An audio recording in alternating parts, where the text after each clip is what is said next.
Assalamualaikum warahmatullahi wabarakatuh. Saya Sugiyarti, NIM 16101157, mahasiswa Stisipol Tanjung Pinang, ingin memaparkan materi tentang privatisasi BUMN.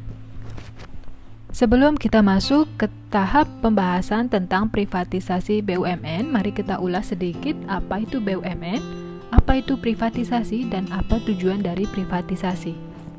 BUMN atau badan usaha milik negara adalah badan usaha yang seluruh atau sebagian besar modalnya dimiliki oleh negara melalui penyertaan secara langsung yang berasal dari kekayaan negara yang dipisahkan. Untuk privatisasi adalah penjualan saham persero baik sebagian maupun seluruhnya kepada pihak lain dalam rangka meningkatkan kinerja dan nilai perusahaan, memperbesar manfaat bagi negara dan masyarakat, serta memperluas pemilikan saham oleh masyarakat.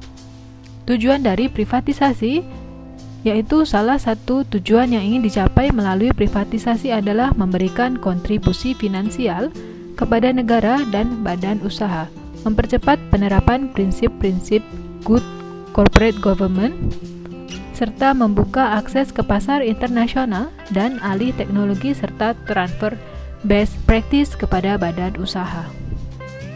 Privatisasi BUMN diatur dalam Peraturan Menteri Badan Usaha Milik Negara Nomor PER /01/MBU/2010 tentang cara privatisasi, penyusunan program tahunan privatisasi, dan penunjukan lembaga dan atau profesi penunjang serta profesi lainnya. Tertuang pada pasal 2 ayat 1, yaitu yang pertama penjualan saham berdasarkan ketentuan pasar modal.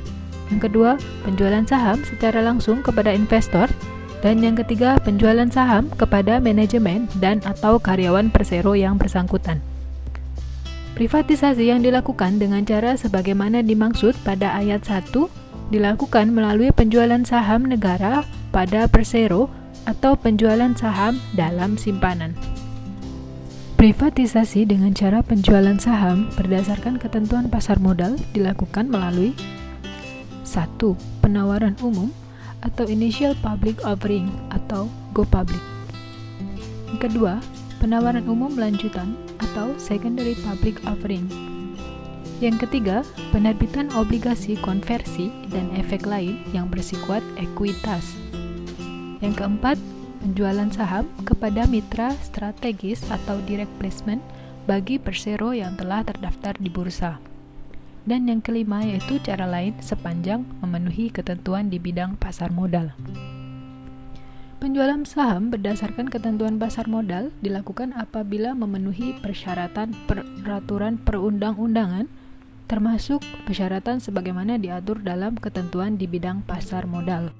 Penjualan saham secara langsung kepada investor dapat dilakukan dengan ketentuan sebagai berikut. Yang pertama, dapat dilakukan oleh persero kepada mitra strategis atau direct placement, atau kepada investor lainnya termasuk investor finansial.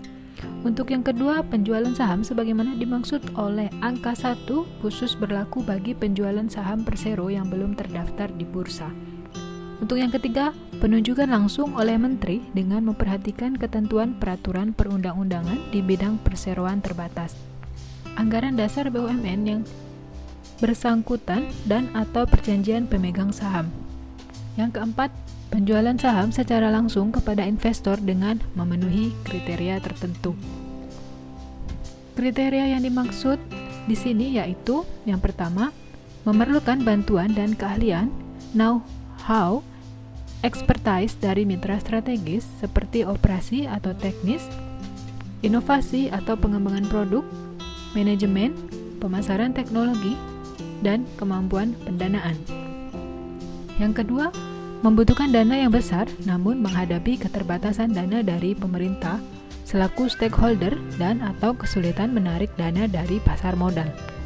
Yang keempat, mendorong lebih lanjut pengelolaan dan pengembangan sebagian aset atau kegiatan operasionalnya yang dapat dipisahkan untuk dikerjasamakan dengan mitra strategis. Yang keempat, memenuhi persyaratan peraturan perundang-undangan. Penjualan saham kepada manajemen dan atau karyawan persero yang bersangkutan. Untuk yang pertama yaitu penjualan sebagian besar atau seluruh saham langsung kepada manajemen dan atau karyawan persero yang bersangkutan. Yang kedua yaitu penawaran kepada manajemen dan atau karyawan dilakukan dengan mempertimbangkan kemampuan yang bersangkutan. Yang ketiga, manajemen yang dimaksud pada angka 2 di atas adalah direksi persero yang bersangkutan. Yang ketiga, penjualan saham kepada manajemen dilakukan dengan kriteria-kriteria tertentu. Kriteria di sini antara lain sebagai berikut. Yang pertama, memiliki bidang usaha yang core bisnisnya jasa profesional atau brandware, atau core bisnisnya bukan jasa profesional tetapi bidang usahanya sangat kompetitif dan memerlukan kompetensi teknis khusus. Yang kedua, nilai aset relatif kecil dan hasil penjualan saham relatif tidak terlalu besar. Yang ketiga, perusahaan harus menjaga kelangsungan atau kesinambungan program yang telah terjadwal sehingga diharapkan program privatisasi tidak akan mengubah dinamika manajemen yang ada dan tidak mempengaruhi kegiatan usaha. Yang keempat, nature of business-nya dianggap dapat dijalankan dan dimiliki oleh karyawan atau manajemen. Tahapan-tahapan pelaksanaan privatisasi disusun oleh deputi dan disampaikan kepada Menteri BUMN untuk mendapatkan persetujuan. Dalam rangka penyusunan tahapan pelaksanaan privatisasi sebagaimana dimaksud, deputi dapat dibantu oleh tim privatisasi, lembaga dan atau profesi penunjang serta profesi lainnya atau konsultan independen. Demikian pemaparan saya dengan materi privatisasi BUMN. Terlebih dan kurang mohon maaf. Wassalamualaikum warahmatullahi wabarakatuh.